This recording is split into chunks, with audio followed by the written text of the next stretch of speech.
Mohamed Youdi vient d'être élu CEO de l'année le mois dernier à Genève, lors de l'Africa CEO Forum. Ce Tanzanien pèse près de 2 milliards de dollars. Industrie, téléphonie, textile, il est présent dans tous les domaines et dirige 30 usines dans le pays. En 10 ans, il a transformé l'entreprise familiale de son père en un conglomérat qui concurrence les plus grandes multinationales et il n'a que 41 ans. Il est le milliardaire le plus jeune d'Afrique. Bonjour Mohamed Youdi. Merci beaucoup d'être ici. Merci. Je suis très heureuse d'avoir cette conversation avec vous qui êtes souvent décrit comme le milliardaire le plus jeune d'Afrique. Ce qui m'offre l'opportunité de vous demander, ce que vous pensez de cette étiquette. Est-ce que vous êtes fatigué de l'entendre? Est-ce que c'est approprié? Est-ce que c'est un peu restrictif? Qu'en pensez-vous? D'abord et avant tout, je suis touché et honoré. Mais je pense que la vie n'est pas qu'une question d'argent. Je viens d'un milieu modeste et peu de gens savent que je suis né dans une petite ville du centre de la Tanzanie. Ma mère n'a jamais réussi à aller jusqu'à l'hôpital. Elle m'a donné la vie avec une sage-femme et un docteur à la maison. Enfin, je suis né, mais j'avais le cordon ombilical enroulé autour du cou, et à cette époque, il n'y avait pas d'échographie. Alors pour moi, vous savez, cette étiquette de milliardaire, je pense que le plus important, c'est ce que l'on fait avec l'argent, plutôt que l'argent pour l'argent. Je sais que c'est une question difficile. Si vous deviez vous définir d'un mot, un mot qui vous convienne vraiment, qui vous décrive vraiment, que diriez-vous? Ce serait plutôt philanthrope. Peut-être le plus jeune philanthrope. Et ça, c'est une définition qui vous convient mieux. Oui, je pense. Vous êtes le PDG de Mattel, c'est un conglomérat avec des branches dans de nombreux domaines. Et votre marque de fabrique, si je puis dire, c'est une sorte de confrontation directe avec les plus grandes multinationales du monde, comme Coca-Cola, par exemple. Face à cette marque, vous avez développé le mot cola. Alors, je suis curieuse de savoir comment vous avez développé cette stratégie.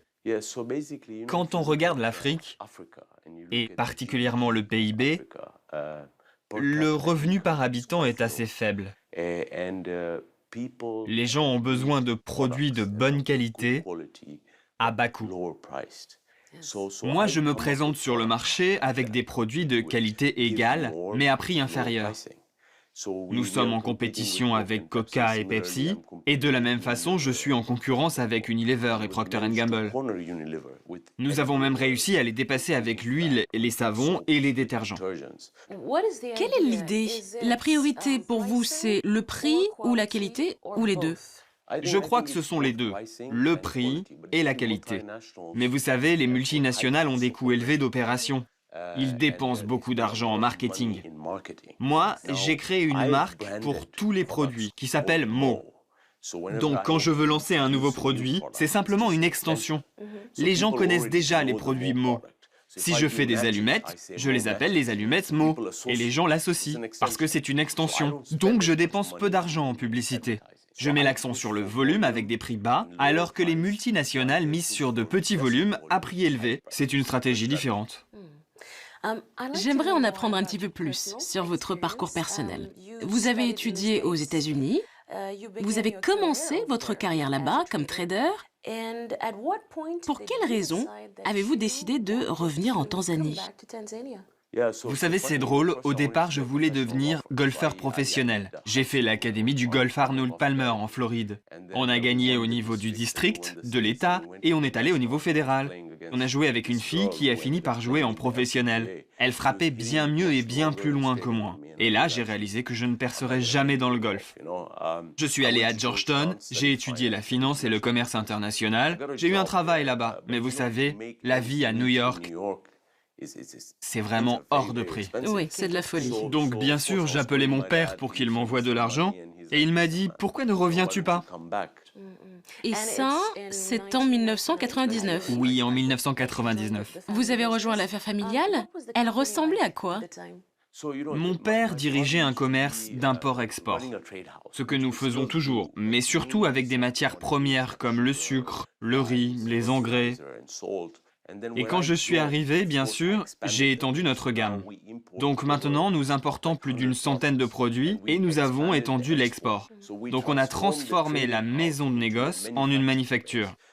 Aujourd'hui, nous avons 31 industries, qu'on parle d'huile alimentaire, de margarine, de savon et même de textile. On fait la filature, le tissage, la transformation, la commercialisation, l'impression. Donc si je vous dis que je fabrique 100 millions de mètres de tissu imprimé en Afrique, ça correspond à 100 000 kilomètres, c'est-à-dire plus de 2 fois la circonférence de la Terre. La clé, la base de notre entreprise, c'est la distribution. Ensuite, on a investi dans le pétrole, les assurances, l'immobilier, les infrastructures. Au total, maintenant, nous employons 28 000 personnes. Nous sommes le deuxième plus gros employeur du pays. Alors je voudrais donner un indicateur supplémentaire. Le revenu de la société est passé de 30 millions à 1,3 milliard de dollars. C'est bien ça? Oui, effectivement, le revenu était entre 29 et 30 millions de dollars quand j'ai rejoint mon père. Et l'année dernière, il était de 1,5 milliard. Alors, vous allez devoir nous le dire. Quel est le secret de votre réussite? Le secret, c'est d'être entouré des bonnes personnes, première chose. Le facteur humain? Et puis, c'est pas facile. C'est dur. J'ai parfois travaillé 90 heures par semaine, pendant des mois. Il faut avoir de la discipline, un objectif. Donc c'est une combinaison.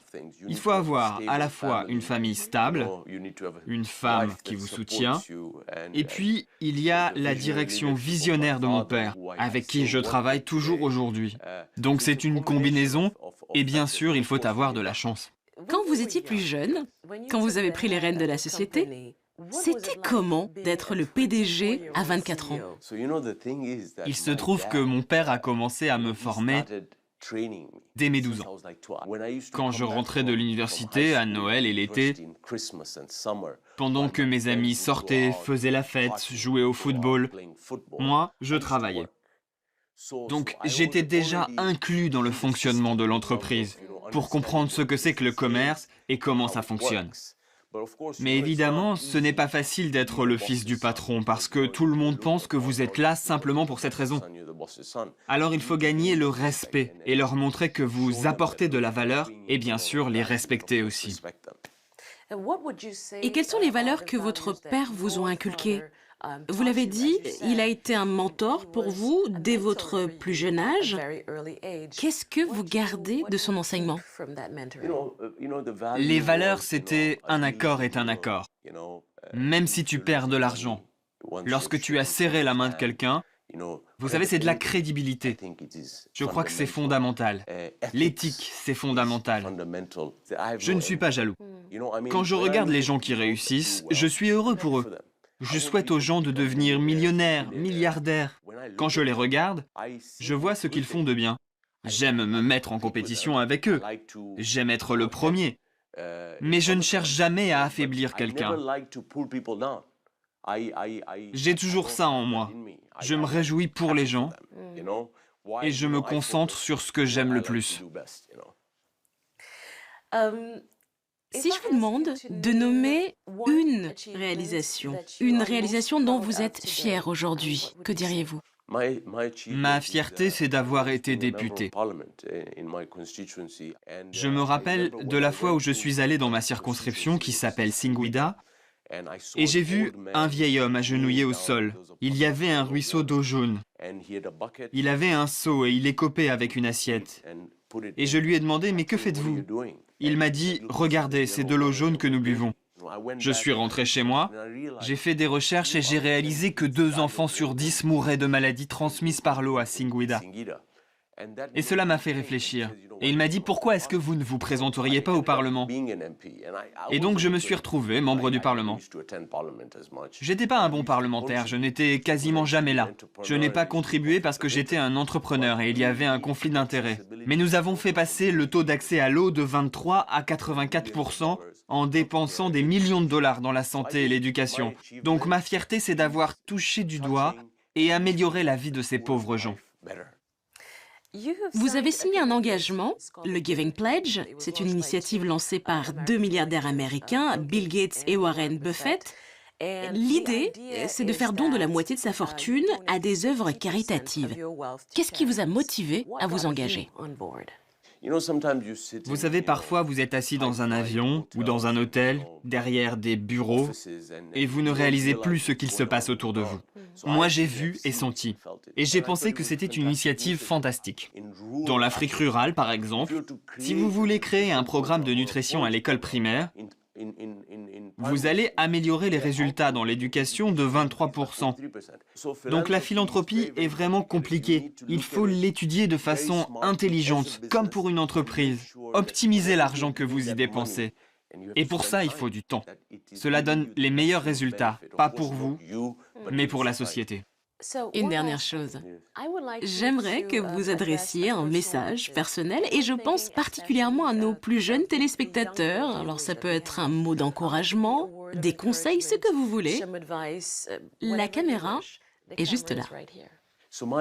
Mon conseil à la jeunesse de ce continent, c'est que la réussite, c'est un processus qui se construit étape par étape.